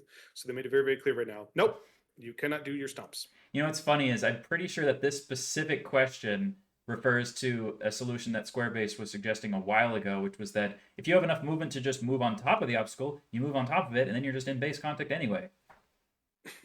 But I think they might be uh, snarking at him particularly. I maybe, maybe not. I don't know. I don't want to make an assumption though. All right, so Possibly. we'll have to end this one here. Oh, you know what? Hold on. There's one more. I think we probably mentioned it earlier. Impact hits happen before a challenge is issued. Hmm. So the funny little situation with that is can I charge my, like, let's say you have an orc war boss on a chariot into an enemy unit. Okay. Can I try to direct some of Okay. my impact hits into your champion to kill him before he can challenge me? And And the way the rules are written right now is you can. When you're shooting at a unit, the shots are distributed amongst the unit. But yeah, when you are doing impact hits, in the core rule book, it makes it very clear. Impact hits are distributed like melee attacks and follow the normal melee attack rules. The melee attack rules are if you are in base to base with characters or things like champions, you may choose where to direct your attacks. So the rules they're written right now is saying, hey, there actually might be a reason I really want to take my character on mounts or war machines yeah. or things that have impact hits, which most behemoths do not, but a chariot does, so that I can smash that champion in the face and kill him before he ever gets to issue a challenge. And now I can swing into the rest of the unit. Fair enough. I do believe that is as intended, and I love that because it gives you a reason to not necessarily default to the big behemoth monsters, but to look for those things that do give you impact hits. Again, that is an interesting choice and adds depth to the game, in my opinion. Yeah, Mike, I'm gonna have to see you trying out a Chaos Lord on a chariot there, because I think that is if you have Chaos Lord, right? Because he's got Mhm. very good stats. Maybe you do take an Overblade on him, and if you put him on the chariot, I don't Mhm. know. I mean, that sounds interesting. I think that could be I have potentially one. pretty I good. have a model right there on my shelf. It's Yeah, pretty awesome. and then he'll be under the 500 point cap because again, the Chaos Oh, Chariot's well much under. cheaper than the dragon, so he'll have He's a lot of still scorns to incredibly tough spend. on a chariot. He still has a ton of Yeah. wounds. He is an absolute powerhouse in the chariot. You just lose the fly mobility. That's the biggest challenge you deal with. But he's Well, now still you can't very fly tough on on a chariot. on a pursuit, right? So there's Yep. less So that value from helps. it. Yeah. Hmm. Yeah. Okay, I was trying to. Just creating more choices. Yeah, there. I don't think anything else has been Motley Crue changed is one we really. should call out. Oh yeah, Motley Crue. Okay, That's an you knew important you were one. doing it wrong. You were doing it wrong on purpose, and you were taking the piss. If you thought that you could stick a bunch of guys who are just characters and champions with 2+ armor saves in the front rank of a Motley Crue unit, and every other guy wearing a T-shirt got a 2+ save. You were So doing it let's wrong, and you knew it. explain. Yeah, people were the way the rules were written. Effectively, was saying if there are the same number of different armor saves, distributed amongst it. So again, you take these small MSU units like Minotaurs or other things, and you then add a character. So now, well, there's a guy with a 3-up save, a guy with a 4-up save, a guy with a 5-up save, a guy with a 6-up save, and a guy with a 2-up save because that's my character. So the whole unit, but I'm not going to allocate the wounds to that character. So I'm going to get the 2-up save or so. And it clearly was not playing rules by intent, by our opinion. That was playing rules raw as written. Technically, it was written that way. So I'm glad that they clarified it here. Like, come on, guys, please play rules. It was not intended to be that way. So you can't do that anymore. So I'm very glad that they cleaned that up. So how Right. does it work now for clarity's sake for everybody who's listening? So basically, if you have a whole bunch of different armor saves, you use the armor of the majority of the models in that front rank, but you don't get to include champions and characters who they even snarkily point out have purchased items to try to improve their armor saves. Mhm. Yep. So you just don't get to use them into the equation. So So it's I the think armor that value of is. all the models that are not characters of champions, basically, if they have different armors. Yep. But and if you killed everything else out and all that there is the champion left, then you could go for. But you could allocate to the character. But if you're allocating to the character, you're allocating to the character at that point. So so this is And good. this This is solves the healthy. problem because you don't normally allocate attacks to non-champions or non-characters, right? So if I'm just swinging in to 3 Minotaurs, one of them has hand weapon shield and one of them has a great weapon and light armor, right? Then like what saves do they have is kind of actually a big question mark. So that's Hmm. it's now they still get to use the best that if they do tie, you get to use the best one, but you can't use characters to just buy something better than the unit was kind of supposed to have. I think that the main thing that affects is Minotaurs, but I think that ogres, iron guts, or I'm sorry, not iron guts, but man eaters can also do this slightly. Yep. Um, But, but now but the we saw man this eaters will mostly just on have the a 4-up Minotaurs. instead of a 3+, right? Yep. So this is good. This is healthy. Yeah. Let's keep scrolling. I think there might be one or Let me two see. other ones that are worth mentioning. One If of you one of have our fear, models. if you cause fear or terror, you don't suffer the -1 leadership from fear or terror on break checks because you don't terror. That's You're just not terrified by clear. them. It's clarifying that for people. It was always that way, but making it really Oh, clear. if you have a high elf noble as your BSB and he has leadership 9, he can't be your BSB if and have leadership 9 if your intended general has leadership 8. You can't do that. Yep. So small little tweak, but a good clarification. Well, it Highest really leadership kills the has to be the general. handmaiden. It really kills the handmaiden general build. Yep, it does. What else? Keep going. Join unit models, different troop types. Look out, sir. Look out, Yeah, sir. it's just pointing it out again a second time that if a light chariot is a unit of infantry, they don't get a lookout, sir. So I can just fire cannonballs at them. Yep. Magical. Which I is don't. good. Who thought that a magic standard on a unit doesn't affect a character in the unit? Who thought that? I'm very confused. It's just sometimes it's good to just add these FAQs. Lords of Magic, Arcane Urgency. That's a good one. We already were playing it this way. The way it was actually very complicated. So it was always working this way with Arcane Urgency in terms of you're not going to get the charge from your render mover because of the order of operations of the turn. But quite frankly, it was a little hard to understand that unless you were a veteran player. It can break down the phases of the rules. So glad that they just added that to this FAQ for clarity. Yeah, here's the Earth and Ramparts change. So even though there's no physical barrier between the two units, it still counts as if there was one, and all of the same effects will apply. Mm-hmm. Oh, I'm sorry. This one's hilarious. People thought that you could deploy your unit like partially sticking out of your deployment zone. I don't know who would do that. No. So it's clear now. So there we go. Yeah. Scroll of Transmogrification. I always love that. That's hilarious. You can turn the ruby ring into a frog. Yeah, because it's awesome. It's kind of silly. It's they usually have to take a d6 to test against their own value or something. It's kind of interesting. Yes, that's it. We did it. We got to the end. So yeah, conclusion. So yeah, certainly I think from my point of view, I think this was an incredible FAQ and balance up to the game. In fact, it's not just an update. It really feels like edition 1.5 of the game. It's going to be a complete meta shakeup. I think we're going to see a lot of the positive things. As we went through here, I think a lot of this is very well thought out. They've done an excellent job. They've clearly been iterating on this for a while, but there are a few opportunities I think they might have missed. And there are also probably a few things that maybe could have solved it in a different way that would have been more elegant. But I'm very, very happy with the effort they put into this. I'm excited I think everybody in our community is excited to start rolling some dice and start playing some more games of Old World. What about you, Evan? What are your big takeaways? I mean, this is just a dramatically different game. Every of the ways that I like to play tends to have gotten better. I think that if you just took a random assortment of units and you just showed up with them, they now are much less bad than if you just had some kind of optimized list in the past. So it really makes it feel good that people who just have a certain collection and they just want to bring those models to play with can actually do so and feel like the game makes sense. Changes to things like impetuous, casting values, number of ranks of models fighting. These are just the kind of things that just once you've actually played the game, it just feels like it should have been that way the whole time. Yeah, this is fantastic. All right, any last closing words, sir? Stay legendary. All right, we'll see you all next time.